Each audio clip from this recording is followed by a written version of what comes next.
Hello, and welcome to another episode of Lights Out, your virtual campfire.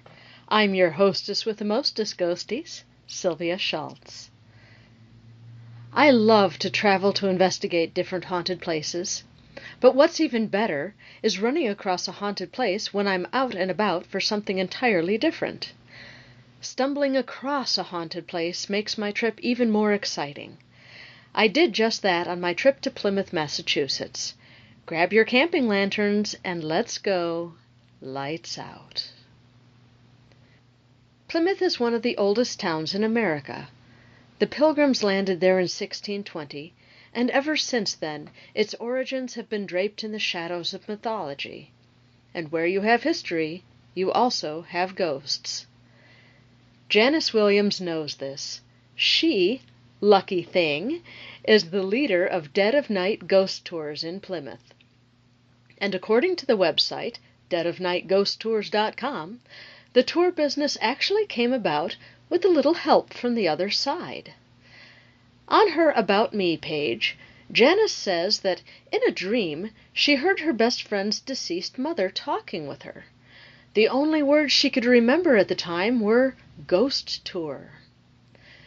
Janice took the spirit's advice and took her daughter on a ghost tour of Salem for her birthday. But the spirit wasn't finished. Janice kept having dreams, which soon turned into waking reality. Every night at 3:05 a.m., Maureen was talking to me. I would wake up and smell her perfume. Jean Naté would linger in the room. But I would remember strange words that I would write down. The list got longer and longer. Taking her cue from this list, Janice and her daughter went to the library to do some research. Every name and place on the list was in Plymouth, and those places all turned out to be haunted. Dead of Night Ghost Tours was born. The story of the tour company took an interesting turn about 1 year in. On October 1st, exactly 1 year after the dreams had started, Janice was called into the office at her job as a paramedic. There, she was told that due to budget cuts, her job would end in 45 days. That was bad news for Janice the paramedic, but for Janice the ghost tour guide, it was an opportunity. Janice says, "We worked hard and never gave up, and here we are today. So, no matter how crazy a dream may be, sometimes you just have to follow your dreams. Thank you to all the spirits who have helped me get to where I am today." And to the lasting delight of those who have taken one of Janice's tours, Dead of Night Ghost Tours is indeed a dream come true. I got to go on one of these lantern tours in mid-June, when the long summer twilight lingered. After the sun finally set, though, we were glad of our kerosene lanterns, especially as we walked the winding paths of Burial Hill. This hill is where the Pilgrims were first buried. Half the colony was buried throughout this area, but it wasn't to be left as a place of burial as they came across these bones. They really didn't know what to do with them, but they thought a pretty cool thing is, let's tuck them under the canopy of Plymouth Rock. Not the one that you see there, that's called a portico. It was the structure before. Narrow, had this big dome to it. They took these human bones, they tucked them under the ledges, and they let them be. But what they found over time is they started to fall apart. Not the best place for human remains. So they eventually take them back, put them in boxes, and now store them in Pilgrim Hall Museum. 100 years is gone by. It's the 300 celebration of when the Pilgrims landed. They built a lot of the monuments you see in and around town. Massasoit, great sachem, leader of the Wampanoag Indians. Without his help, probably more of the colony would have died. Down on the waterfront, small statue, Governor Bradford, second governor of the colony. And here you see a sarcophagus. A pine box was made, and all the bones that they gathered throughout time were now placed pretty close to their original place of burial. But some folks believe once you disturb burial grounds, things are not quite the same. Now this church, you see, was built in 1899. Church before was 1854. Burns to the ground. The only thing they're able to salvage is the bell up in the tower, which was cast by Paul Revere. You heard the bell at 9 o'clock. It told folks when it was bedtime. Back in the early times, they didn't have clocks. They didn't have timepieces. They ran their day around the ringing of the bell. It woke them up. Hey, you guys ordered pizza. You guys are good.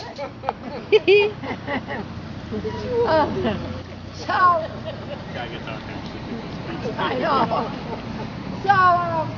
So it wakes you up lunchtime, dinner time, and bedtime. But right before the bell's about to ring, they hear tapping sounds in the vestibule. It sounds like somebody walking with a cane. They go check, and then they hear footsteps going up the tower. Nobody there. The bell rings. They swear Clement Bates continues to do his job. He is the bell ringer. He is the grave digger. He is the caretaker. Not of this church, the one that stood before this. Lived to a ripe old age of 93. They swear he is still here doing what he does best. Now, in July, large group of people. We were running behind because I talk way too much. A little boy, he's 9 years old. He gets here and he's like, Mom, give me your phone. Mom, give me your phone. Mom, give me your phone. Mom passes him the phone. He stands right about here, highlights the doorway, and he screams, I see a man! And he takes the picture. Mom, the man was just there. The man's gone. Mom, where'd the man go? Mom, where's the man? The man's gone. This little kid is freaking out. Now, we like to open children's minds, not destroy the mind, okay? His was kind of in destroy mode. So this little, Mom grabs the cell phone. This little kid is like panicking over here. And this is what we see.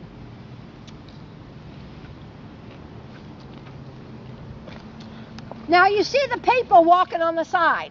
I said, honey, there were just people in front of the door. No, he says, look at the door. Okay, see the people? Now watch the door. Oh, wait, can we see? I didn't see it, so. Oh, I'm gonna zoom in. I'm gonna zoom in. Holy shoot.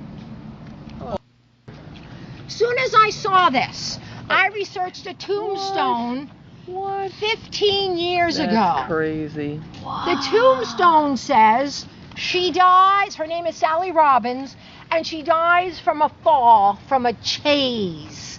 C-H-A-I-S-E. Does anybody, she's not looking? So, this lady, I believe it's her. Her tombstone is right behind where they cut this tree down. Now, does anybody know what a chaise is? Yeah. Chaise My lounge. thought too. No. No. It's a kind of a carriage, isn't it? You got it. Oh. She's good. Only 2 people know that since we've been doing this. You're one of them. A chaise is the part of a carriage. The horse and buggies. You climb up into the chaise and you kind of relax. Makes sense? It's her wedding day, August 14th. She's on Main Street about to get into a horse and buggy to take her to the church to be married. Oh. She puts her foot on that little step, but the horse has just shifted ever so slight. She slips off the step. Her foot is now between the coach and that step, and she screams, ah! The horses took off down the cobblestones, and she was dragged to her death on her wedding day. Oh. What? Yes. So we do believe we got her. So come on, let's go show you. Janice shared many wonderful ghost stories from the pages of history with us. If you ever find yourself within a day's drive of Plymouth, do make the time to go there and experience a Dead of Night ghost tour. Tours can be booked on the website, deadofnightghosttours.com, or by calling 508-277-2371. I'd like to give a shout-out to Michael Clean, an author of paranormal nonfiction and host of the Mysterious Heartland blog. It was while looking for ghost tours in Plymouth that we came across Michael's video of part of a Dead of Night tour on YouTube. Michael highly recommended the tour. And now, so do I. In the next episode, we'll sit down for a chat with one of my favorite radio hosts, Ron Hood of Ron's Amazing Stories. He'll share an amazing story with all of us the next time we go lights out.